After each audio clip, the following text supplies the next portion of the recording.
Hi, നമസ്കാരം. അപ്പോൾ ഒരു പുതിയ വീഡിയോയിലേക്ക് എല്ലാവർക്കും സ്വാഗതം. നമ്മളിന്നൊരു യാത്ര പോവുകയാണ്. എന്നോടൊപ്പം ഗുരുജിയുണ്ട്. അതുപോലെ തന്നെ ഹൈറേഞ്ച് ഏലം കർഷക കൂട്ടായ്മയുടെ അഡ്മിൻസ് ആയിട്ടുള്ള രഘുനാഥൻ ഭായി ഉണ്ട്, ഷിജുഭായി ഉണ്ട്. അപ്പോൾ ഞങ്ങൾ ഹൈറേഞ്ച് ഫെർട്ടിലൈസേഴ്സിലേക്കാണ് പോകുന്നത്. കമ്പംമെട്ട് കമ്പംപാത തുറന്നു. യാത്രയൊക്കെ ഇപ്പം കുറച്ചുകൂടെ സുഗമമാണ്. അപ്പോൾ എന്താണെങ്കിലും എല്ലിനെ തുടർന്ന് മാറി വന്നിരിക്കുന്ന ഈ കാലാവസ്ഥ ഹൈറേഞ്ചിലെ ഏലം കർഷകർക്ക് വലിയ പ്രതിസന്ധിയാണ് ഉണ്ടാക്കിയിരിക്കുന്നത്. അതുകൊണ്ട് തന്നെ ഈ പ്രതിസന്ധിയെ നമുക്ക് നമ്മുടേതായ രീതിയിൽ എങ്ങനെ തരണം ചെയ്യാം എന്നുള്ളതിനെക്കുറിച്ച് നിരന്തരമായി കുറച്ചധികം വീഡിയോസ് നിങ്ങളുടെ മുമ്പിലേക്ക് എത്തിക്കാൻ വേണ്ടിയുള്ള ശ്രമമാണ്. അതിൻ്റെ ഭാഗമായിട്ടുള്ള ആദ്യത്തെ വീഡിയോ ആണിത്. എങ്ങനെ നമ്മുടെ മണ്ണിനെ കുറച്ചുകൂടെ ഈ ഒരു കാലാവസ്ഥയ്ക്ക് അനുസൃതമായ രീതിയിലൊന്ന് മാറ്റിയെടുക്കാൻ പറ്റും. ഇതുവരെ നമ്മൾ പിന്തുടർന്ന് വന്നിരിക്കുന്ന കൃഷി രീതികളിൽ നിന്ന് എന്തെങ്കിലും മാറ്റം ഈ ഒരു സീസണിൽ വരുത്തേണ്ടതുണ്ടോ? അതുപോലെ തന്നെ നമുക്ക് പ്രയോഗിക്കാവുന്ന ജൈവവളങ്ങൾ, അതിൻ്റെ കൂട്ടുകൾ, അത് ഏത് തരത്തിലാണ് നമ്മളുടെ ചെടികളെ സംരക്ഷിക്കുന്നത്, ഇത്തരം കാര്യങ്ങളൊക്കെയാണ് ഗുരുജി ഈ വീഡിയോയിൽ നമ്മളോട് പങ്കുവയ്ക്കുന്നത്. ഒട്ടും തന്നെ വീഡിയോ സ്കിപ്പ് ചെയ്യാതെ കാണുക. നേരെ വീഡിയോയിലേക്ക്.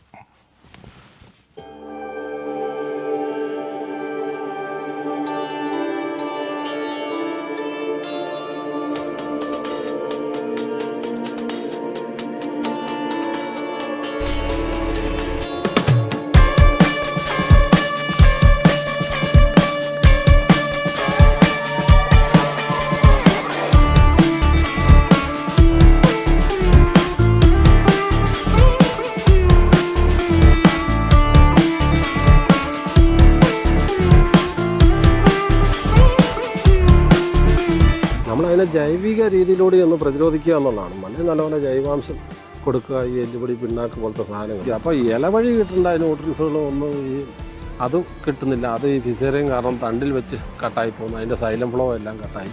മണ്ണിൽ നിന്ന് കിട്ടേണ്ട ഈ നിമറ്റോഡ് വേരുപുഴു പോലത്തെ പ്രശ്നം കൊണ്ട് മണ്ണിൽ നിന്നും കിട്ടുന്നില്ല.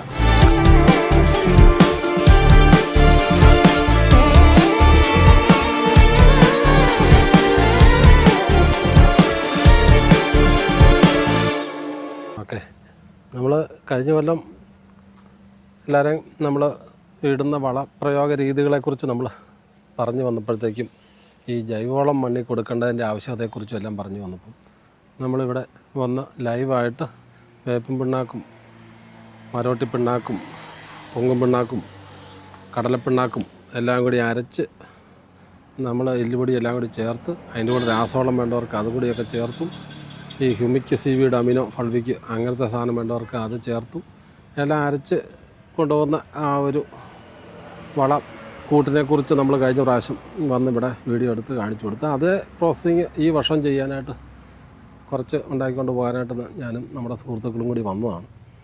അത് കഴിഞ്ഞ വർഷത്തെ അപേക്ഷിച്ച് ഈ വർഷം ഉള്ളൊരു വ്യത്യാസം എന്ന് പറഞ്ഞാൽ കാലാവസ്ഥയിലുണ്ടായ വ്യതിയാനം.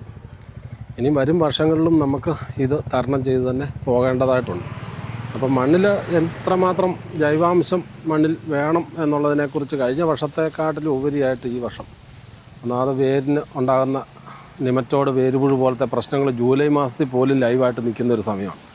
അപ്പം നമ്മൾ ഈ കെമിക്കൽ തന്നെ കൊടുത്ത് ഇതിനെ കൺട്രോൾ ചെയ്യുന്നതിനെക്കാട്ടിലും നല്ലത് ഈ വേപ്പും പിണ്ണാക്കിൻ്റെയും അതുപോലെ തന്നെ ഈ പൊങ്ങും പിണ്ണാക്ക്, മരോട്ടി പിണ്ണാക്ക്, ആവണക്ക് അങ്ങനത്തെ സാധനങ്ങൾ ഈ നിമറ്റോഡിൻ്റെയും വേരുപുഴുവിൻ്റെ എല്ലാം മുട്ട വിരിയാതിരിക്കാനൊക്കെ ആയിട്ട് നമുക്ക് സഹായിക്കുന്ന ജൈവമായിട്ടുള്ള ഒരു വളമായിട്ടും അതുപോലെ തന്നെ മണ്ണിൻ്റെ ഒരു പ്രതിരോധം എല്ലാത്തിനും നമുക്ക് കൊടുക്കാൻ നല്ലൊരു കോമ്പിനേഷനാണ്.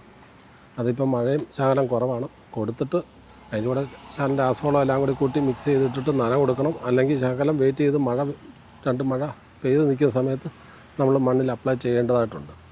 ഇത് ഇനി വരും വർഷങ്ങളിലാണേലും നമ്മളിതൊരു പാഠമാണ് നമുക്ക്. ഇനി മുന്നോട്ട് പോകുമ്പോഴത്തേക്കും ചൂട് കൂടി വരുന്നു. ഏസോൺ പോലത്തെ മേഖലകളെല്ലാം തകർന്ന് തരിപ്പണമായി, ശരമെല്ലാം മൂത്തുപോയി, പുതിയ ചിമ്പ് ഉണ്ടാകാനായിട്ടുണ്ടാകുന്ന താമസം, ഈ അരിമ്പ് കരിഞ്ഞ് നിൽക്കുന്നു.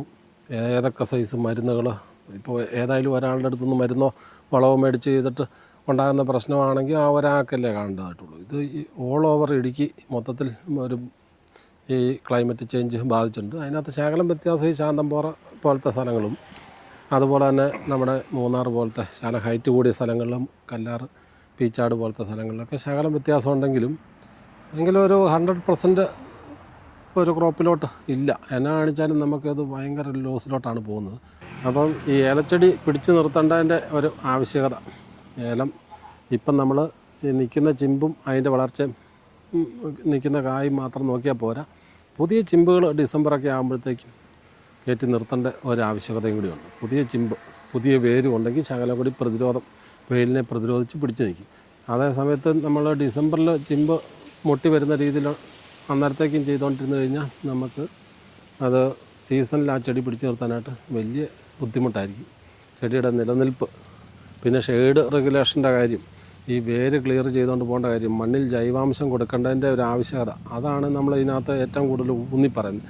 അതിനാണ് ഈ പണ്ട് നേരത്തെയൊക്കെ കൂടുതൽ വിളവെടുത്തുകൊണ്ടിരുന്ന ആൾക്കാരെല്ലാം നല്ലപോലെ ഈ ചാണകപ്പൊടി പോലത്തെ സാധനങ്ങൾ, ഈ പിണ്ണാക്കയറ്റും എല്ലാം വർഷത്തിൽ 1ഉം 2ഉം പ്രാവശ്യമൊക്കെ കൊടുത്തുകൊണ്ടിരുന്ന തോട്ടങ്ങളിൽ അത്യാവശ്യം ജൈവാംശം മണ്ണിലുണ്ട്. ഈ കെമിക്കൽ തന്നെ കൊടുത്ത് നമ്മൾ ഈ കായ്ക്ക് വില കൂടുന്നതിനനുസരിച്ച് കെമിക്കലിൻ്റെ പ്രയോഗവും കൂടി എത്തി. ഫോളിയറായിട്ടും ഈ രാസവളങ്ങളുടെ ഉപയോഗമായിട്ടും എല്ലാം അത് കൊടുത്താലോ ചെടി ഒന്ന് ഒരു ഗ്രോത്ത് കാണിക്കത്തുള്ളൂ.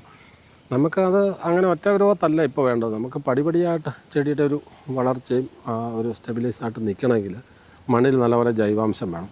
അതിന് നമുക്ക് ഏറ്റവും അത്യാവശ്യമായിട്ടുള്ള ഘടകങ്ങൾ ഈ പിണ്ണാക്ക് ഐറ്റംസ്. അത് മഴ ഇച്ചിരി കുറവാണ്, കൊടുത്തിട്ട് നന കൊടുക്കുകയോ അല്ലെ മഴയുള്ളപ്പം ഇട്ട് കൊടുക്കുകയോ ഒക്കെ ആയിട്ട് ചെയ്യണം. ഒരു 1/2 കിലോ എല്ലുപൊടിയും ഈ എല്ലാം കൂടി കൂട്ടിയ പിണ്ണാക്ക് ഐറ്റംസ് എല്ലാം കൂടി 1 കിലോ കൊടുത്താൽ വളരെ നല്ലത്. ഒരു 1/2 കിലോ ആയാലും കൊടുത്താൽ അത് സെപ്പറേറ്റ് 1/2 കിലോ ആയിട്ട് കൊടുത്താലും നല്ലത്. പിന്നെ ഇതെല്ലാം കൂടി എല്ലുപൊടി എല്ലാം കൂടി കൂട്ടി പൊടിച്ച് 1 കിലോ ഒരു കണ്ടീഷനിൽ വേണമെങ്കിലും നമുക്ക് ചെയ്യാവുന്നതാണ്.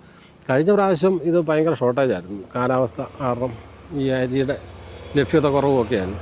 ഇപ്രാവശ്യം തമിഴ്നാട് വേപ്പും കുരു തന്നെ നല്ല ഒട്ടാഞ്ചിത്രത്തിൽ നിന്നൊക്കെ ഒരു നല്ല അടിപൊളി വേപ്പും കുരു, നല്ല പഴുത്ത വേപ്പും കുരു. അപ്പോൾ അതിൻ്റെ ക്വാളിറ്റി നമ്മൾ കണ്ടതല്ലേ അവിടെ. അപ്പം അത് കഴിഞ്ഞ പ്രാവശ്യത്തെ അപേക്ഷിച്ച് വിലയിലും ഒരു 15 രൂപയുടെ കിലോയുടെ വിലയിൽ കുറവും വന്നിട്ടുണ്ട്. ബാക്കി എല്ലാ സാധനത്തിനും വില കൂടിയപ്പം ഇതിന് അത്യാവശ്യം നല്ല കാലാവസ്ഥയായിരുന്നു, നല്ല ഉൽപ്പാദനമായിരുന്നു. അപ്പം നല്ല ക്വാളിറ്റിയുള്ള വേപ്പിൻ്റെ കുരു നമുക്കത് കണ്ട് വന്ന് ബോധ്യപ്പെട്ട് പൊടിച്ചെടുക്കാൻ പറ്റും. കഴിഞ്ഞ കൊല്ലമൊക്കെ ഒരു 60 രൂപ റേഞ്ച് വില ഉണ്ടായിരുന്നു. ഈ കൊല്ലം ഒരു 40-45 രൂപ റേഞ്ചിൽ നമുക്ക് വേപ്പിൻ്റെ പിണ്ണാക്ക് തന്നെ കിട്ടും. ഞാനിപ്പോൾ കൊടുക്കുന്ന ഒരു 400 ഗ്രാം ഇത്, പിന്നെ ഒരു 100-200 ഗ്രാം. ഇപ്പം നൈട്രജൻ ചെടിക്ക് ശാലം അത്യാവശ്യം വേണ്ട സമയമാണ്, വെള്ളം അതുപോലെ മഴ കുറവാണ്. അപ്പോൾ ഇച്ചിരി കടലപ്പിണ്ണാക്കും പൊങ്ങും പിണ്ണാക്കും ആവണക്കും ഒരു 4-5 ഐറ്റം പിണ്ണാക്ക് കൂട്ടി പൊടിച്ച് അതെല്ലാം കൂടി ഒരു 1 കിലോ, ഒരു 1/2 കിലോ എല്ലുപൊടി എല്ലാം കൂടി കൂട്ടി ഒരു വളപ്രയോഗമാണ് ഞാൻ പ്ലാൻ ചെയ്തിരുന്നത്. എന്നാന്ന് വെച്ചാൽ ഒറ്റ റൗണ്ട് എടുത്തു കഴിഞ്ഞപ്പോൾ തന്നെ തോട്ടമേലയുടെ എല്ലാം പരിപാടി തീർന്നു. ഇനി ഒരു കായ് ഉണ്ടായി അത് നമ്മുടെ കൈ കിട്ടാൻ ഒരു 100 ദിവസം. അത് അങ്ങനെ ആൾക്കാർക്ക് ഭയങ്കര ഒരു പരിഭ്രാന്തി പോലെയായിപ്പോൾ. ഈ കായുടെ വിലയുണ്ട്, ഇത്രയും പൈസയും മുടക്കി എല്ലാം ചെയ്തിട്ട് ആ കായ്ക്ക് കാ തന്നെ വേണമല്ലോ. ചെടിക്ക് കളറുണ്ട്, ചിമ്പെണ്ണമുണ്ട്, വേരുണ്ട് എന്നും പറഞ്ഞിട്ട് നമുക്ക് കാര്യമുണ്ട്. നമുക്ക് കാ കിട്ടേണ്ട സമയത്ത് ഏലക്കായ്ക്ക് ഏലക്കാ തന്നെ വേണം. അപ്പോൾ അതിനകത്ത് നമ്മൾ ശ്രദ്ധിക്കേണ്ട അടിസ്ഥാനപരമായിട്ടുള്ള കാര്യം എൻ്റെ ഇത്ര നാളത്തെ ഒരു നിരീക്ഷണത്തിനകത്തുനിന്ന് ഈ ജൈവമായിട്ടുള്ള സാധനങ്ങളുടെ മണ്ണിലെ അഭാവം ഇത് എടുത്തെടുത്ത് തീർന്നു പോയിക്കൊണ്ടിരിക്കുകയാണ്. മണ്ണിൽ അത് നമ്മൾ ആഡ് ചെയ്ത് കൊടുക്കുന്നതിനനുസരിച്ച് ആ ചെടിക്ക് പെർഫോമൻസിലും നല്ല വ്യത്യാസവും കാണുന്നുണ്ട്. അതിനകത്ത് നമുക്ക് നേരത്തെ എന്നൊക്കെ പറഞ്ഞു കഴിഞ്ഞാൽ ഈ വേപ്പിണ്ണാക്കൊക്കെ നല്ല രീതിയിൽ ഈ തമിഴ്ക്കാർ തോട്ടം മുതലാളിമാർ, വലിയ മുതലാളിമാരല്ലാത്ത ചെറുകിടക്കാരും എല്ലാം നല്ല രീതിയിൽ ഒരിടയ്ക്ക് ഈ ജൈവം നല്ലപോലെ മണ്ണി കൊടുക്കുമായിരുന്നു. അന്നൊന്നും ഇത്രയും ഈ വേരുപുഴുവിൻ്റെ നിമറ്റോഡിൻ്റെ ഒന്നും അത്ര ഒരു പ്രശ്നമില്ലായിരുന്നു. ഇത് മണ്ണിൽ സ്വാഭാവികമായിട്ടൊരു പ്രതിരോധം മണ്ണിൽ തീർക്കുക എന്നുള്ളതാണ് ഇതിനകത്ത് നമുക്ക് ചെയ്യുക. ഇതിൻ്റെ എല്ലാം ഭയങ്കരമായിട്ട് വ്യാപനം നടന്നുപോയി, മണ്ണിൽ ഭയങ്കരമായിട്ട് വ്യാപിച്ചു. ഈ കാലാവസ്ഥ അതിന് വളരാനായിട്ട് പറ്റിയ ഹ്യൂമിഡിറ്റിയും എല്ലാം കൂടി ആയി കഴിഞ്ഞപ്പോഴത്തേക്കും അതിൻ്റെ എല്ലാം സ്പോറുകളുടെ എല്ലാം എണ്ണം കൂടി. നമ്മൾ ആ കൊടുക്കുമ്പോൾ ഉള്ളൊരു റിസൾട്ട് പിന്നെ ഒരു 2 മാസം 3 മാസം കഴിയുമ്പോൾ പിന്നെയും നോക്കി കഴിയുമ്പോൾ ആ വേര് മാതി നോക്കിയോ അതെല്ലാം നിമറ്റോട് കാണും. എല്ലാ കൂടിയും മരുന്ന് കൊടുത്ത സ്ഥലത്താണല്ലോ.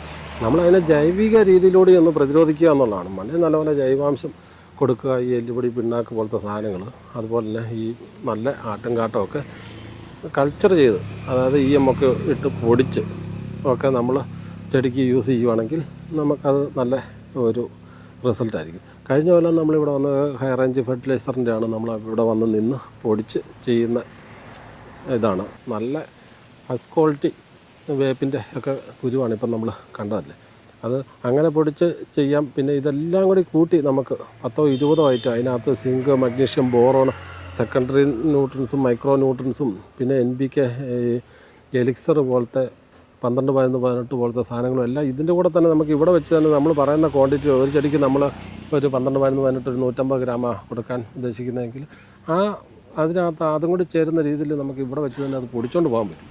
പിന്നെ ഈ ഹുമിക്ക സീവീഡ് അമിനോ ഫൾവിക്ക് പോലത്തെ സാധനങ്ങൾ പൗഡർ ഫോമുണ്ട്, അത് ഒരു ചെടിക്ക് നമുക്ക് എല്ലാം കൂടി കൂട്ടി 100 ഗ്രാം കിട്ടുന്ന രീതിയിൽ അതും ഇവിടെ വെച്ച് നമുക്ക് ആഡ് ചെയ്ത് നമുക്ക് അവിടെ കൊണ്ടുപോയി പൊടിക്കുന്നതിനെക്കാട്ടിലും ഇതെല്ലാം കൂടി ഒന്നിച്ച് പൊടിഞ്ഞ് നമുക്ക് എല്ലാ കണികൾക്കകത്തും ഇത് മിക്സായിട്ട് കിട്ടുന്ന അതിൻ്റെ ഒരു വ്യത്യാസമുണ്ട്. അത് നമുക്ക് ഒത്തിരി പണി എളുപ്പമുണ്ട്. പിന്നെ അതിൻ്റെ ആ റിസൾട്ടിലും ഭയങ്കര ഒരു വ്യത്യാസമുണ്ട്.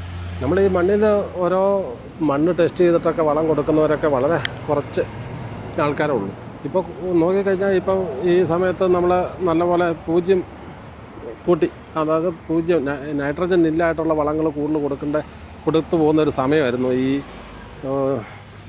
ജൂലൈ, ഓഗസ്റ്റ് മാസമൊക്കെ മഴ കൂടി കഴിയുമ്പോൾ. ഈ വർഷം നേരെ തിരിച്ചാണ്. ശകലം നൈട്രജനും കൂടി വേണം, എങ്കിലും ആ ശരത്തിന് ജീവൻ കിട്ടത്തുള്ളൂ. അതിന് ചെടിക്ക് ഒന്ന് വലിച്ചെടുത്ത് എല്ലായിടത്തോട്ടും ഒന്ന് വിതരണം ചെയ്യണമെങ്കിൽ നല്ലപോലെ വെള്ളം വേണം, നൈട്രജൻ വേണം. ഇതിപ്പം മണ്ണ് ഡ്രൈ ആയിപ്പോയിട്ടുള്ളൊരു നല്ലൊരു പ്രശ്നമുണ്ട്. മണ്ണ് ഡ്രൈ ആണ്, പുതിയ ചല്ലി വേരുകളില്ല, മണ്ണിൽ നിന്ന് വെള്ളവും ഈ പ്രോട്ടീനും അങ്ങനത്തെ വേണ്ട ന്യൂട്രിയൻസും മൂലകങ്ങളൊന്നും കിട്ടുന്നില്ല. അത് കിട്ടി ശരത്തിൻ്റെ അടുത്തോട്ട് വരുന്നില്ല. പിന്നെ ചെടിക്ക് ഫിസേറിയം ബാധ, ഈ ചൂട് കൂടിക്കഴിഞ്ഞു ഈ സമയത്തൊക്കെ നാച്ചുറലായിട്ട് നമുക്ക് ഫിസേറിയൊക്കെ മാറേണ്ടതാണ്. ഒരു ബോർഡൊക്കെ അടിച്ച് കഴിയുമ്പോൾ ചെടി മഴക്കാലത്തൊക്കെ ഒരു പച്ചപ്പാട്ട് നിൽക്കേണ്ട, അത് നേരെ തിരിച്ച് ഇപ്പോഴും നല്ല പൊളച്ചിലും ഫിസേറിയും എല്ലാം ആ ചൂട് കൂടുതലായ കാരണം അത് കൺട്രോൾ ആയിട്ടില്ല, ആ ഫംഗസും ചെടി ലൈവായിട്ട് നിൽക്കുക. അപ്പോൾ ഇല വഴി കിട്ടേണ്ട ന്യൂട്രിയൻസുകളും ഒന്നും അതും കിട്ടുന്നില്ല. അത് ഈ ഫിസേറിയം കാരണം തണ്ടിൽ വെച്ച് കട്ടായി പോകുന്നു, അതിൻ്റെ സൈലം ഫ്ലോ എല്ലാം കട്ടായി. മണ്ണിൽ നിന്ന് കിട്ടേണ്ട ഈ നിമറ്റോഡ് വേരുപുഴു പോലത്തെ പ്രശ്നം കൊണ്ട് മണ്ണിൽ നിന്നും കിട്ടുന്നില്ല. അല്ലാതെ തന്നെ ഈ വേര് ഡാമേജായി നിന്നിടത്തെല്ലാം ഈ പ്രാവശ്യം വേനൽക്കാലത്ത് തന്നെ നോക്കിക്കഴിഞ്ഞപ്പോൾ നമുക്കറിയാം തട്ടമറിച്ചിൽ ഭയങ്കര വ്യാപകമായിട്ട് തട്ടമറിയുന്ന പ്രശ്നങ്ങൾ. ഇതെല്ലാം ഫംഗസ് മണ്ണിൽ ഭയങ്കരമായിട്ട് കൂടി. നമ്മൾ ഈ മിത്ര ബാക്ടീരിയ ഒക്കെ കൊടുക്കേണ്ടതിൻ്റെ ആവശ്യകത നമ്മളെപ്പോഴും പറയുന്നത് അതുകൊണ്ടാണ്. മണ്ണിന് ജീവൻ ഉണ്ടാക്കുക, അതിൻ്റെ അടിസ്ഥാനപരമായിട്ടുള്ള കാര്യം മണ്ണിന് ജീവൻ ഉണ്ടാക്കുന്നതിൻ്റെ ആദ്യപടി തുടങ്ങുമ്പോൾ ഈ ജൈവം കൂടുതലുള്ള വളങ്ങൾ, ജൈവ വളങ്ങൾ മണ്ണിൽ കൂടുതൽ കൊടുക്കുക. അതിൻ്റെ ആയിട്ടാണ് ഈ എല്ലുപൊടി, ഈ പിണ്ണാക്ക് ഐറ്റമൊക്കെ നമ്മൾ കൂടുതൽ പ്രൊമോട്ട് ചെയ്യുന്നത്. വർഷത്തിൽ 2 പ്രാവശ്യമൊക്കെ കൊടുക്കുക. മഴക്കാലത്ത് വേനൽക്കാലമൊക്കെ ആയി കഴിയുമ്പോഴത്തേക്കും 1, 2 പ്രാവശ്യം കലക്കി ഒഴിക്കുന്ന കൂടെ ഇതെല്ലാം ചെയ്ത് കൊടുത്ത് നിർത്തി കഴിഞ്ഞാൽ വലിയ നിമറ്റോഡിൻ്റെ ഒരു പ്രശ്നമില്ലാതെ നമുക്ക് മണ്ണിൽ നിമറ്റോഡിൻ്റെ പുതിയ സ്പോറുകൾ ഉണ്ടാകാതെ, മുട്ട വിരിയാതെ മണ്ണിന് ഒരു കയ്പും ആ ഒരു നാച്ചുറാലിറ്റി കിട്ടും. നല്ലപോലെ ജൈവ വളങ്ങൾ മണ്ണിൽ കൊടുക്കുക. അത് ഈ ആട്ടുംകാട്ടമാണേലും ചാണകപ്പൊടിയാണേലും, നേരത്തെ തമിഴ്നാട്ടിൽ നിന്നൊക്കെ വരുന്ന ചാണകപ്പൊടിക്കകത്തെല്ലാം ഈ ഫിസേറിയത്തിൻ്റെ പ്രശ്നങ്ങളും ഒക്കെ ഉണ്ട്. നല്ലപോലെ കൾച്ചർ ചെയ്യണമെന്നേ, കൊണ്ടുവന്നിട്ട് ഈ ബാക്ടീരിയ ഒക്കെ ഇട്ട് പൊടിച്ച് ശകലം ട്രൈക്കോട്ടർമ എല്ലാം കൂടി ഇട്ട് നമ്മൾ വാരിയിട്ട് മൾച്ചുമൊക്കെ ചെയ്ത് പോവുകയാണെങ്കിൽ ആ മണ്ണിൽ അതിൻ്റെ ഇത് കിട്ടും. എൻ്റെ ഒരു സുഹൃത്തിൻ്റെയൊക്കെ ഒരു തോട്ടത്തിൽ ഈ വർഷം നമ്മൾ വീഡിയോ എടുത്തായിരുന്നു അവിടെ ചെയ്തത്.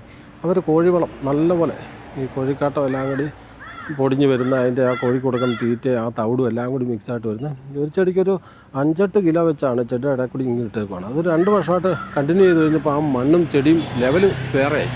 പിന്നെ ചകലിച്ച രാസവളം കൊടുത്തു കഴിയുമ്പോഴത്തേക്ക് അത് മണ്ണിൽ നിന്ന് എടുക്കാനായിട്ടുള്ള ആ ഒരു ഇതിൽ കൊടുക്കണം. എങ്കിൽ ഇത്രയും ആദായമുള്ളതും ഇത്രയും വരുമാനം നമുക്ക് കിട്ടുന്നതും ഇത്രയും ബെനിഫിറ്റുള്ള വേറെ ഒരു കൃഷി ഇല്ലാതാനും. അത് നല്ല ശാസ്ത്രീയമായിട്ട് നമ്മൾ മുൻകൂട്ടി കാര്യങ്ങൾ കണ്ട് ബോധ്യപ്പെട്ട് ചെയ്തു പോകുക എന്നുള്ളതാണ്. അതിനകത്ത് ഇറിഗേഷൻ്റെ കാര്യം നമ്മൾ ഒരു ആഴ്ചയിൽ ഒരു 10 ദിവസമൊക്കെ കൂടുമ്പോൾ കൊണ്ടുപോയി ഒരു 19 ലിറ്റർ വെള്ളം ഓസിന് ഒറ്റയടി അടിച്ചിട്ട് പിന്നെ ഒരു 10 ദിവസം 15 ദിവസം കഴിയുമ്പോൾ അടുത്ത് പോകും. അതുകൊണ്ട് കാര്യമില്ല, നമുക്ക് ആ സ്റ്റെബിലൈസായിട്ട് ചെടി നിൽക്കാനും തുടർച്ചയായിട്ട് കാ പിടിക്കാനും ഒക്കെ മിസ്റ്റ് ഇറിഗേഷൻ സിസ്റ്റത്തിലോട്ട് മാറേണ്ട ഒരു ആവശ്യകതയും കൂടിയുണ്ട്. അതുപോലെ മിസ്റ്റ് ഇട്ട് പോകണം. ചെടിക്ക് അകത്ത് ഓടുന്ന മിസ്റ്റ് മതി, ചെടിയുടെ ആ സറൗണ്ട് നനഞ്ഞാൽ മതി, ബാക്കി കംപ്ലീറ്റ് മൾച്ചിങ് ചെയ്തിടുക. ഷെയ്ഡ് ഇപ്പോൾ ഈ സമയത്തൊക്കെ ഷെയ്ഡ് വെട്ടുന്ന പരിപാടിയെല്ലാം നിർത്തുക, ഉള്ള ഷെയ്ഡെല്ലാം നിൽക്കിട്ടെന്ന് വെക്കണം. പിന്നെ വേര് ഇപ്പോഴേ സംരക്ഷിച്ച് പുതിയ ചിമ്പ് ഇപ്പോൾ ഉണ്ടാക്കി നമ്മൾ വേനലിലോട്ട് പോവുകയാണെങ്കിൽ ചെടിയൊക്കെ കുറച്ച് പിടിച്ച് നിൽക്കും. അതിനകത്ത് ഇപ്പോൾ ഈ ഇതെല്ലാം കൂടി ഇട്ട് കൊടുക്കുന്ന കൂടെ പോലെ തന്നെ ഒരു നവംബർ ഡിസംബറിൽ ഈ പിണ്ണാക്ക് ഐറ്റം 2-3 ഐറ്റം പിണ്ണാക്ക് ചെടിക്ക് ചുറ്റി ചെടിക്ക് അകത്തുമൊക്കെ ആയിട്ട് ഇട്ടിട്ട് ശകലം മണ്ണൊക്കെ ഇട്ടിട്ട് നനയൊക്കെ കൊടുത്തു കഴിഞ്ഞിട്ടുണ്ടെങ്കിൽ അവിടെ ഈ നിമറ്റോഡിൻ്റെ വേരുപുഴുവിൻ്റെ ഒക്കെ ആ വേനലിനെ ഒന്ന് പ്രതിരോധിച്ച് നിൽക്കുകയും ചെയ്യും. ഇപ്പോൾ ഈ സമയത്ത് കൊടുക്കുമ്പോൾ നമുക്കൊരു ഫുഡിൻ്റെ കൂടെ ഒരു NPK വളവും ആകും. അതിൻ്റെ കൂടെ വളം ചേർത്ത് നമുക്ക് കൊടുക്കുമ്പോഴത്തേ ആ വളത്തിൻ്റെ ഇവാപ്രേഷൻ കുറയും, പെട്ടെന്ന് വളം സപ്ലൈ ആകും. അതിൻ്റെ കൂടെ ഈ നിമറ്റോഡ് വേരുപുഴു പോലെ തന്നെ നല്ലൊരു കൺട്രോളും കിട്ടും, ചെറിയ തോതിൽ NPKയും കിട്ടും. കടലപ്പിണ്ണാക്കിനകത്തൊക്കെ നല്ലപോലെ നൈട്രജനുണ്ട്. അതുപോലെ വലിയ അഴയിൽ പ്രശ്നമൊന്നും ഇല്ലാത്തടത്ത് ശകലം കടലപ്പിണ്ണാക്ക് കൂടി ആഡ് ചെയ്ത് നമുക്ക് കൊടുത്താൽ നല്ല ഒരു റിസൾട്ടായിരിക്കും. അത്രയും നൈട്രജനും ഇതും എല്ലാം വേണം. ആ പുതിയ ചിമ്പും ബൾബും എല്ലാം വരുമ്പോഴത്തേക്കും അതിന് നല്ല നൈട്രജൻ മസ്റ്റായിട്ട് വേണം. കറക്റ്റായിട്ട് കർഷകർക്ക് ഉപയോഗിക്കാൻ പറ്റിയ ഒരു വളങ്ങളാണ് ഉൽപ്പാദിപ്പിക്കുന്നത്. എല്ലാം കൃത്യമായ അളവിലും അതുപോലെ തന്നെ നല്ല ബ്രാൻഡഡ് സാധനങ്ങൾ ഉപയോഗിച്ചാണ് ഈ മുട്ടത്തോടൊക്കെ കണ്ടാൽ തന്നെ നമുക്കറിയാം. ഇത് മുട്ടയുടെ തോട്, ഒറിജിനൽ തോട്, അതുപോലെ തന്നെ ഇത് അതിൻ്റെ പാടയ്ക്കകത്ത് കാൽസ്യം ഇച്ചിരി കുറവാണ്, എന്നാലും തോടിനകത്ത് നല്ല കാൽസ്യമുള്ള സാധനം. നമ്മളിപ്പോഴും ഹൈറേഞ്ച് ഫെർട്ടിലൈസേഴ്സിൽ തന്നെയാണ്. പക്ഷേ സാധാരണ നമ്മൾ വരുമ്പോൾ കാണുന്ന കാഴ്ചയല്ല ഇവിടെ കാണുന്നത്. അവിടെ വരുമ്പോൾ സാധാരണ വേപ്പും കുരു അങ്ങനെയുള്ള കാര്യങ്ങളൊക്കെ ആയിരുന്നു. പക്ഷേ ഇപ്പോൾ ഇവിടെ വന്നു കഴിയുമ്പോഴത്തേനും കണ്ടോ നമുക്ക് വേറെ കുറച്ച് എക്സ്ട്രാ സാധനങ്ങളുണ്ട്. അപ്പോൾ നമ്മളോടൊപ്പം ഇതിൻ്റെ ഡീറ്റെയിൽസ് പറഞ്ഞു തരാൻ വേണ്ടിയിട്ട് ജെഫുണ്ട്. ജെഫ്, നമസ്കാരം. ഹലോ. അപ്പോൾ നമ്മുടെ പ്രേക്ഷകർക്കൊരു കാര്യം, ഈ രാസവളങ്ങൾ അല്ല, ഇത് ശരിക്കും പറഞ്ഞു കഴിഞ്ഞാൽ ഇത് വാട്ടർ സോലുബിൾ ഫെർട്ടിലൈസേഴ്സ്. അതെ. ഇത് ശരിക്കും രാസവളങ്ങൾ എന്നല്ല, ഇത് ശരിക്കും കുറച്ച് ഫോളിയർ ഫെർട്ടിലൈസേഴ്സ്. ഇത് ശരിക്കും ഇന്ത്യയിൽ ഫിനോലെക്സ് ആണ് ഇമ്പോർട്ട് ചെയ്യുന്നത്. അപ്പം മെയിനായിട്ട് അവർ 2 ബ്രാൻഡ്, ഒന്ന് വന്നിട്ട് വാനൈപ്പർ, അതിൻ്റെ യൂറോസോൾസ് എന്ന് പറഞ്ഞ ബ്രാൻഡ് ബെൽജിയത്തിൽ നിന്ന് വരുന്നു, നെതർലൻഡ്സിൽ നിന്ന്. പിന്നെ ലിമ എന്ന് പറഞ്ഞ കമ്പനി ബെൽജിയത്തിൽ നിന്ന് വരുന്നു. അപ്പം ഈ 2 ബ്രാൻഡിൻ്റെ പ്രോഡക്റ്റ്സ് ആണ് മെയിനായിട്ട് നമ്മളിവിടെ ഡിസ്ട്രിബ്യൂഷൻ എടുത്തേക്കുന്നത്. ഇതിൻ്റെ സൗത്ത് ഇന്ത്യ ഡിസ്ട്രിബ്യൂഷനാണ് നമുക്ക് തന്നേക്കുന്നത്. അപ്പം ജസ്റ്റ് ഒന്ന് കാണിച്ചു പോകാം. ആദ്യത്തെ ഈ 3 വരുന്നത് ഒന്ന് 12 12 36, ഇത് ബെൽജിയത്തിൽ നിന്നാണ്. അതുപോലെ 10 52 10, പിന്നെ 045 45. ഇതെല്ലാം ട്രേസ് എലമെൻറ്റ്സ്, അതായത് മൈക്രോ ന്യൂട്രിയൻസ് എല്ലാമായിട്ട് ചേർന്ന് വരുന്നതാണ്. ഫോളിയർ ഗ്രേഡാണ്, ഫോളിയറിൻ്റെ സിമ്പിൾ ചാക്കിൽ വരുന്നുമുണ്ട്. പിന്നെ അടുത്ത് വരുന്നത് ഇതെല്ലാം യൂറോസോളിഡ്, നെതർലൻഡ്സിൽ നിന്ന് ഇമ്പോർട്ട് ചെയ്ത് വരുന്നതാണ്. ഈ യൂറോസോളിഡ് ഒരു സ്പെഷ്യാലിറ്റി എന്നു പറഞ്ഞാൽ എല്ലാം ഹോർട്ടിക്കൾച്ചർ ഗ്രേഡാണ്, ഒന്നും തന്നെ അഗ്രികൾച്ചർ ഗ്രേഡല്ല. അപ്പം നമുക്ക് ഇത് free of sodium, chlorides and nitrates ആണ്. അപ്പം ഇതിൽ വരുന്ന ഈ ഹോർട്ടിക്കൾച്ചർ കൃഷി നമ്മൾ മറ്റേ ഗ്രീൻ ഹൗസിലൊക്കെ ചെയ്യുമ്പം ഒരിക്കലും ഈ കെമിക്കൽ ക്ലോറിൻ റെസിഡ്യൂ വരില്ല. കാരണം അടുത്ത കൃഷിക്ക് ഒരു കൃഷി മാറ്റി അടുത്ത ഇത് വരുമ്പം നമ്മളിവിടെ ഫോളിയർ ഗ്രേഡ് എന്ന് പറഞ്ഞ് വരുന്നതിൽ ഒത്തിരി റെസിഡ്യൂ വരും. ഇങ്ങനത്തെ ഗ്രേഡ് വരുമ്പോൾ അങ്ങനത്തെ റെസിഡ്യൂ വരത്തില്ല, അതിൻ്റെ പ്യൂരിറ്റി വളരെ കൂടുതലായിരിക്കും. അതാണ് ഇതിൻ്റെ വ്യത്യാസം. പിന്നെ ഇതിൻ്റെ കോമ്പിനേഷൻസ് ഭയങ്കര ഒരു നല്ല കോമ്പിനേഷൻസാണ്. ഒന്ന് വന്നിട്ട് 0-20-40 plus magnesium oxide plus trace elements, അങ്ങനെ അധികം ആർക്കും കാണാത്തൊരു കോമ്പിനേഷൻസാണ്. അതുപോലെ ഫോസ്ഫറസും കാൽഷ്യവും ചേരത്തില്ലെന്ന് പറയുന്നു. അതുകൊണ്ട് ഈ കമ്പനികൾ കെമിക്കൽ കോമ്പാറ്റബിലിറ്റി വഴി ചേർത്ത് വന്നേക്കുന്ന കോമ്പിനേഷൻസാണ്. അതുപോലെ ഇപ്പോൾ SOP ആണെങ്കിലും സാധാ വരുന്ന മാർക്കറ്റിൽ വരുന്ന അഗ്രികൾച്ചർ ഗ്രേഡ് അല്ല, ഇത് ഹോർട്ടിക്കൾച്ചർ ഗ്രേഡാണ്. അതിൻ്റെ പ്യൂരിറ്റി കൂടുതലായതുകൊണ്ട് 0050 പകരം 0051 45% സൾഫർ ട്രൈഓക്സൈഡും. പിന്നെ അടുത്തത് വരുന്ന നമ്മുടെ മൾട്ടി കെ, സാധാ മൾട്ടി കെ വരുമ്പോൾ 13045, ഇത് യൂറോകെമിൻ്റെ ആണ്. ഇത് വരുമ്പോൾ 13046. ഇത് പിന്നെ നമുക്ക് വളരെ പരിചിതമായ നമ്മുടെ എലിക്സർ, ഇപ്പം വിലയൊക്കെ ഇച്ചിരി കൂടുന്നുണ്ടെന്ന് തോന്നുന്നു. പിന്നെ നമുക്ക് നോർമൽ കാൽഷ്യം നൈട്രേറ്റും ഉണ്ട്. ഇത് വരുമ്പം ഹോർട്ടിക്കൾച്ചർ ഗ്രേഡ് 26.5%, നമ്മുടെ ഹൈഫൈഡൊക്കെ വരുന്ന കൂട്ട് ബോറോനേറ്റഡ് അല്ല, നോർമൽ ഹോർട്ടിക്കൾച്ചർ ഗ്രേഡ് കാൽഷ്യം. ഇത് അതുപോലെ നോർമൽ MAP. പൊതുവേ ഇതിൻ്റെ ഈ ഹോർട്ടിക്കൾച്ചർ ഗ്രേഡ് വന്നു കഴിയുമ്പോൾ അതിൻ്റെ വിലയ്ക്കകത്ത് വ്യത്യാസം വരുന്നുണ്ട്. വിലയ്ക്കകത്ത് വരുന്നുണ്ട്, വ്യത്യാസമുണ്ട്. അഗ്രികൾച്ചർ ഗ്രേഡ് പോലെയല്ല, ഇതിൽ ഇച്ചിരൂടെ വില വ്യത്യാസമുണ്ട്. ഡോസേജിന് പക്ഷേ കുറവുണ്ടോ? ഡോസേജ് വളരെ കുറവ്. മറ്റേതെല്ലാം 2 കിലോ പോകുമ്പോൾ ഇതൊക്കെ 1 കിലോ പോയാൽ മതി. സെയിം തന്നെ മറ്റേതെല്ലാം 2 കിലോ പറയുമ്പം ഇത് 1 to 1.5 kg ഡോസേജ് മതി. ഡ്രം കോസ്റ്റ് വരുമ്പം നമുക്ക് വലിയ വ്യത്യാസം വരുന്നില്ല ഓവറോൾ കോസ്റ്റ് നോക്കുമ്പോൾ. Okay good. അപ്പോൾ ഇത്രയും സാധനങ്ങളാണ് നമുക്കുള്ളത്. ഇതിൽ തന്നെ നമ്മൾ ഈ 12 18 നമുക്ക് ബാക്കിയുള്ള ഇതിൻ്റെ കൂടുതൽ മിക്സ് ചെയ്തിട്ട് ഇവിടുന്ന് കൊടുക്കുന്നു ഉണ്ടെന്ന് തോന്നുന്നുണ്ട്. പിണ്ണാക്ക് ഐറ്റംസ് കൊടുത്ത് നിങ്ങൾക്ക് ഒരു കസ്റ്റം ബ്ലെൻഡ്, നിങ്ങൾക്ക് പിണ്ണാക്കിൻ്റെ കൂടുതൽ ഒരു NPK എന്നുള്ള രീതിക്ക് ഒരു 12 18 കൂടെ വേണമെങ്കിൽ അതുകൂടെ ഇവിടെ തന്നെ ബ്ലെൻഡ് ചെയ്ത് നിങ്ങൾക്ക് തരുന്നതാവും. മിനിമം ക്വാണ്ടിറ്റി അങ്ങനെ വല്ലതും നിങ്ങൾ നമുക്ക് ഒരു ബാച്ചിന് വരുന്ന 1000 kg ആണ്. ഒരു 2 ടൺ മുതൽ നമ്മൾ ഫ്രീ ഡെലിവറിയും കൂടെ പറയുന്നുണ്ട്. ഓക്കെ. ഇപ്പോൾ 1 ടൺ ആണെങ്കിൽ ഇവിടെ വന്നിട്ട് എടുക്കാം. ഒരു ടൺ ആണെങ്കിൽ അത് കുറവാണെങ്കിൽ ഇവിടെ വന്നിട്ട് എടുക്കാം. അപ്പം ഈ ബ്ലെൻഡിങ് കറക്റ്റ് ആവത്തില്ലെന്നേ ഉള്ളൂ. ആ ഒരു ബ്ലെൻഡറിന്റെ ഏറ്റവും മിനിമം ക്വാണ്ടിറ്റി 1 ടൺ. ശരിക്കും വേണമെങ്കിൽ ഇപ്പോൾ 500 കിലോ ഒക്കെ വേണമെങ്കിൽ 2 പേര് കൂടി വരിക. അവർ ഒന്നേ അങ്ങനെ വരാം, ഇല്ല ഒരാളായിട്ട് വരുവാണെങ്കിൽ അവിടെ മാനുവലായിട്ട് ബ്ലെൻഡ് ചെയ്ത് കൊടുക്കാം. ഓക്കെ. മെഷീൻ ബ്ലെൻഡിങ് പറ്റത്തില്ലെന്നേ ഉള്ളൂ. ശരി. മെഷീൻ ബ്ലെൻഡിങ് 1000 തൊട്ടാണെങ്കിൽ പറ്റും. 1000 തൊട്ടാണ് സ്റ്റാർട്ട്. പിന്നെ അത് കഴിഞ്ഞിട്ട് നമ്മളിങ്ങനെ 50 kgയുടെ ചാക്കുകളിലാക്കുകയാണോ ചെയ്യുക? 50 അവർക്ക് ഓപ്ഷൻ ഉണ്ട്. ഇപ്പം എല്ലാവരും മറ്റേ ചുമട് എളുപ്പത്തിന് ചിലപ്പോൾ 25 kg പറയും, ചിലപ്പോൾ 30 kg പറയും. അത് ഏത് റേഷ്യോ പറയുന്നത് അതനുസരിച്ച് നമുക്ക് അത് അങ്ങനെ ചെയ്ത് കൊടുക്കാം. അപ്പോൾ 1000 കിലോ 2-3 പേർക്ക് വേണമെങ്കിലും ഓർഡർ ഒരുമിച്ച് വന്നാൽ മതി, അവർക്ക് വീതിക്കാം. അതെ, കൂടുതലായിട്ട് ഇപ്പോൾ ചെറുകിട കർഷകർ അങ്ങനെയാണ് ഇപ്പം വരുന്നത്. Okay good. ഇവിടെ നമുക്ക് വരുന്നത് ഒരു 1 ടണ്ണിൻ്റെ കസ്റ്റം ബ്ലെൻഡിങ് പ്ലാന്റ് ആണ്. അപ്പം ഈ ഒരു പിറ്റിലോട്ട് നമുക്ക് 1 ടൺ വരെ എന്ത് മെറ്റീരിയൽ വേണേലും ഇട്ട് കൊടുക്കാം. ഇപ്പം രഘുച്ചേട്ടൻ എടുത്തേക്കുന്ന കോമ്പോ എന്ന് പറയുന്നത് 400 കിലോ വേപ്പും പിണ്ണാക്ക്, 100 കിലോ പരിപ്പ് പിണ്ണാക്ക്, 100 കിലോ മരോട്ടി പിണ്ണാക്ക്, 100 കിലോ പുങ്കം പിണ്ണാക്കും, 100 കിലോ ആവണക്കും പിണ്ണാക്കും, അങ്ങനത്തെ ഒരു കോമ്പിനേഷനാണ് എടുത്തേക്കുന്നത്. അപ്പം 700 കിലോയുടെ ബാച്ചാണ് അവിടെ വരുന്നത്. അപ്പം ഈ ഒരു ബാച്ച് ആദ്യം മുകളിൽ പോയി ആദ്യത്തെ ആ ടാങ്കിൽ ഒന്ന് നോർമലായിട്ട് ബ്ലെൻഡ് ആവും. അത് കഴിഞ്ഞ് കൺവെയർ ബെൽറ്റ് ചെന്നിട്ട് താഴത്തെ ആ പൾവറൈസറിൽ ചെന്ന് പൊടിക്കുകയാണ്. ഇവിടെ പൊടിച്ച് കഴിഞ്ഞിട്ട് വീണ്ടും അടുത്ത എലിവേറ്റർ വഴി മുകളിലോട്ട് പോയിട്ട് ആ ടാങ്കിൽ നിൽക്കും. ഓരോ ടണ്ണും ഓരോ ടാങ്കിലായിട്ട് നിൽക്കും. എന്നിട്ട് ആ ടാങ്കിൽ നിന്ന് ഒരുമിച്ച് താഴത്തെ ബ്ലെൻഡറിലോട്ട് പോകും. ഇവിടെയാണ് വീണ്ടും ഫൈനൽ ബ്ലെൻഡിങ്. പാക്കിംഗ് ആവുന്നതിന് മുമ്പ് ഒന്നുകൂടെ ഫൈനലായിട്ട് ബ്ലെൻഡ് ആവുകയാണ് പ്രോഡക്റ്റ്. എന്നിട്ട് നമ്മൾ ചാക്കിലേക്ക് പിടിക്കുക. അപ്പോൾ ഇത്രയും ഇവിടെ ഇട്ടാൽ മാത്രം മതി, ബാക്കി അവിടെ അതെ, അറ്റ് എ ടൈം 4 ടൺ വരെ ഈ പ്ലാന്റ് ഒരുമിച്ച് കിടക്കും. അതിനെന്ന് പറഞ്ഞാൽ 3 മിനിറ്റ് വരെ ആ ബ്ലെൻഡർ കിടന്ന് ബ്ലെൻഡണം. 3 മിനിറ്റ് കൂടുതലായ റീബ്ലെൻഡിങ് ആവും. ഓ, അങ്ങനെയുണ്ട്. ഈ പിണ്ണാക്ക് ഇവിടെ വന്ന് എടുക്കണോ അതോ കഴിഞ്ഞ പ്രാവശ്യം നമുക്ക് ഗുരുജി ഉണ്ടായിരുന്നു? ഉണ്ട്. നമുക്ക് ഇത് പറഞ്ഞില്ലേ, ഇത് നമുക്ക് ഈ ട്രാൻസ്പോർട്ടിങ്ങും അവിടെ വന്നു കഴിഞ്ഞ് ലോഡിങ്ങുകാരുടെ അങ്ങോട്ടും ഇങ്ങോട്ടും കയറ്റി ഇറക്കൂലി എല്ലാം കഴിയുമ്പോൾ ഒന്നും നമുക്ക് ബെനിഫിറ്റ് ഇല്ല. പിന്നെ വലിയ കൂടുതലായിട്ടോ 10,000 2,000 കിലോ ഒക്കെ പൊടിക്കുന്നവർക്ക് നേരെ ഡയറക്റ്റ് ഇവിടെ വന്ന് കണ്ട് ബോധ്യപ്പെട്ട് പൊടിച്ചുകൊണ്ട് പോകുന്നു ആയിരിക്കും നല്ലത്. പിന്നെ ചെറുകിടക്കാർ വരുന്നവർക്ക് കുറച്ച് ഒരു 5 ചാക്ക് വേണം 10 ചാക്ക് വേണം എന്നൊക്കെ പറയുന്നവർക്ക് നമ്മൾ നമ്മുടെ ഷോപ്പിൽ കൊടുക്കുന്നുണ്ട്. അത് കഴിഞ്ഞ പ്രാവശ്യം നമ്മൾ 2ആയിട്ട് കടലപ്പിണ്ണാക്ക് ചേർന്നതും ചേരാത്തതുണ്ടായിരുന്നു. ഈ പ്രാവശ്യം അതിൻ്റെ ആവശ്യമില്ല. കടലപ്പിണ്ണാക്ക് മസ്റ്റായിട്ട് വേണം. അത്ര നൈട്രജൻ വേണം മണ്ണിൽ. അവിടെ ഇവിടെയൊക്കെ ഒരു ചെടിക്ക് അഴുകലുണ്ടെന്ന് പറഞ്ഞാൽ അങ്ങനെ പേടിക്കേണ്ട കാര്യമൊന്നുമില്ല. അഴുകലും ഈ നൈട്രജനുമായിട്ടൊന്നും അങ്ങനെ ബന്ധങ്ങളൊന്നുമില്ല. ഇത് ആൾക്കാർ പറഞ്ഞ് പേടിച്ച് നൈട്രജനെ ഭയങ്കര ഭീകരനായിട്ടാണ് വെച്ചേക്കുന്നത്. നൈട്രജനെങ്കിലും ആ മണ്ണിലോ ഉണ്ടല്ലോ ആ ചെടിയുടെ ആ ഒരു ലെവലേ വേറെ ആയിരിക്കും. ആ ഫംഗസ് പൈത്തത്തോറ ആ കുമിള് മണ്ണിലുണ്ടോ അത് ഏത് ചെടിയാണെങ്കിലും അതിന് നൈട്രജൻ കൊടുത്താലും ഇല്ലെങ്കിലും അതിന് അഴുകലുണ്ടാകും. അതിൻ്റെ സ്പോറുകൾ പറഞ്ഞില്ലേ അത് വളരെ താഴെ വരെ കാണും. നമ്മളൊരു ഫംഗിസൈഡൊക്കെ ഒഴിക്കുകയാണെങ്കിൽ ഒരു 10 ലിറ്റർ ഒഴിക്കുമായിരിക്കും. ആ മുകളിൽ കൂടെ ഉള്ളത് അന്നേരം ഒന്ന് ചത്തു പോകും. പിന്നെ ഇത് അടിയിൽ നിന്ന് കയറി വരും. അതിനെ പ്രതിരോധിക്കാനാണ് ഞാൻ ഈ പറഞ്ഞ ഈ ജൈവ മാർഗ്ഗങ്ങൾ നമ്മൾ സ്വീകരിക്കുന്ന കൂടെ കൺസോർഷ്യമൊക്കെ ഇപ്പം കൊടുക്കണം, ഉറപ്പായിട്ടും കൊടുക്കണം. പിന്നെ നേരത്തെ പറഞ്ഞല്ലോ ഈ 12, 15, 18 കൂടി ചേർത്തിട്ട് കൊടുക്കുന്ന ഒരു ഇതിന്റെ കൂടെ തന്നെ വേണം മിക്സ് ചെയ്ത് കൊടുക്കാം. അത് ഇവിടെ വന്ന് മിക്സ് ചെയ്യണോ അതോ അത് കിട്ടാൻ സാധ്യതയുണ്ടോ? അത് ബൾക്കായിട്ട് ചെയ്യുന്നവർക്കല്ല ഇവിടുന്ന് മൊത്തത്തിൽ പൊടിച്ചുകൊണ്ട് പോവുകയാണെങ്കിൽ ഞാൻ പറഞ്ഞില്ലേ അതിൻ്റെ ഓരോ തന്മാത്രയിലും മിക്സിങ്ങിൽ കറക്റ്റ് ആവും. മിക്സ് ആയിരിക്കും. നമ്മൾ അവിടെ വന്നിട്ട് ഈ പിണ്ണാക്ക് കുടഞ്ഞിട്ട് മറ്റേ എല്ലാം കൂടി അവിടെ ഇവിടെ എല്ലാം കിടക്കും. മൈക്രോ ന്യൂട്രൻസ് ഒരു വഴി കിടക്കും, ഇതൊരു വഴി കിടക്കും. ഇത് നല്ല പൊടിഞ്ഞ് പൗഡറായിട്ട് നമുക്ക് എടുക്കാൻ പറ്റും. ഇതിനകത്ത് നമുക്ക് ഏത് സാധനം വേണേലും നമ്മുടെ മണ്ണൊന്ന് പരിശോധിക്കേണ്ടതിൻ്റെ ഒരു ആവശ്യകതയും കൂടിയുണ്ട്. മണ്ണ് പരിശോധിക്കുക, അതിനകത്ത് ഏതാണ് ബോറോണൊക്കെ ചിലപ്പോൾ തീരെ കുറവായിരിക്കും. ഇപ്പം നല്ല സമയമാകും മണ്ണൊന്ന് പരിശോധിക്കാണ്ട് അതിനുള്ള ഈർപ്പമുള്ളൂ, പൊടി പറക്കുന്ന അവസ്ഥയാണ്. സുമേഷ് ഭായ്, ഇത് ഇവരുടെ ഹ്യൂമെക്സ് എന്ന് പറയുന്ന പ്രോഡക്റ്റ് ഉണ്ടാക്കാനായിട്ട് ഇറക്കുന്ന ചാണകപ്പൊടിയാണ്. ഇത് പൊങ്ക് പോലെ ഇരിക്കും, തീരെ വെയിറ്റില്ല, നല്ല സൂപ്പർ ക്വാളിറ്റിയാണ്.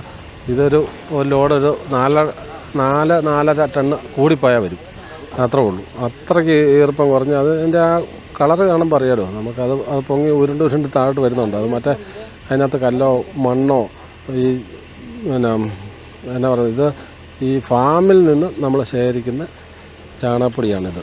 അത് നല്ല ക്വാളിറ്റിയാണ്, നല്ല വെയിറ്റും കുറവുണ്ട്. ഇതാണ് നമ്മൾ ഈ ഹ്യൂമെക്സിനകത്ത് ചേർക്കുന്ന ഒരൈറ്റം സാധനം. ഇനി അതിൻ്റെ കൂടെ തന്നെ അതുപോലെ തന്നെ ആട്ടുംകാട്ടമുണ്ട് അപ്പുറത്ത്. ഇതാണ് ആട്ടുംകാട്ടം.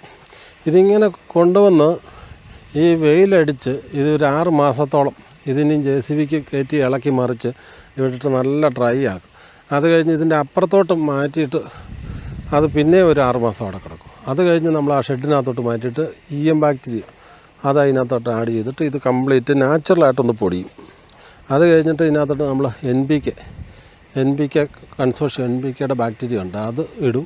പിന്നെ എക്സീൽ മറ്റേ മുട്ടപ്പൊടി ഈ സാധനങ്ങളെല്ലാം കൂടി ഇട്ട് ഇത് ഈ നാമക്കല്ലിൽ നിന്ന് എടുക്കുന്ന കോഴി വളമാണ്, കോഴിക്കാട്ടം. അതുകൊണ്ട് അതിൻ്റെ വെയിറ്റ് കണ്ടോ, അതതിൻ്റെ കോഴിക്ക് കൊടുക്കുന്ന തീറ്റയും അതുപോലെ തന്നെ അതിൻ്റെ കാഷ്ടവും കൂടി എല്ലാം കൂടി മിക്സായിട്ട് വരുന്ന സാധനമാണ് കോഴിക്കാട്ടം.